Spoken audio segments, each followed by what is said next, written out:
The fact that anime can turn literally anything into a girl is already clear to many people on the internet. And it is also likely common knowledge that Megumin from Konosuba is basically a living nuclear rocket launcher with a 24-hour cooldown period. So one final question remains: what can her staff actually do, besides looking cool, which is actually quite important in Crimson Demon culture? Well, we know from examples like Overlord, where Ryan's Hulgon's robe give him 100% fire resistance. Such things actually matter in the greater scheme of things. This is because, in Volume 3, 2 books later, during the fight against Sheltier Bloodfallen, as he swapped his usual armor for the monk's robe, he actually made a pretty clever chess move.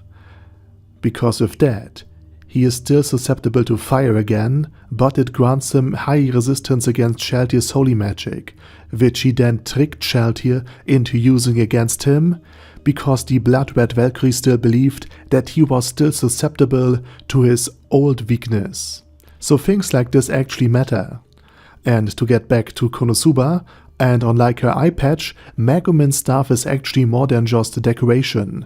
The manatite crystal in the center, which was initially blue, is not only inherently magical, which is why it floats slightly, but it is also amplifying the spells and helps Megumin guide them, because explosion magic is inherently an extremely complicated spell that requires years of daily study to use successfully, and therefore the staff takes some of the burden off her shoulders. However, this is still Megumin we are talking about, and her own expertise is so high that she can actually cast explosion without a staff at all, and silence at that, making her the foremost explosion magic user of this world. And there are only like 3.5 people in the entire anime and light novel series capable of even using this spell in the first place.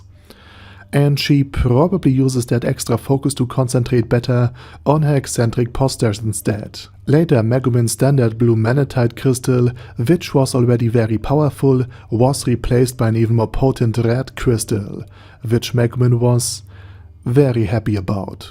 Additionally, smaller manatite crystals were later attached to the top of the staff to further increase the power of her spells.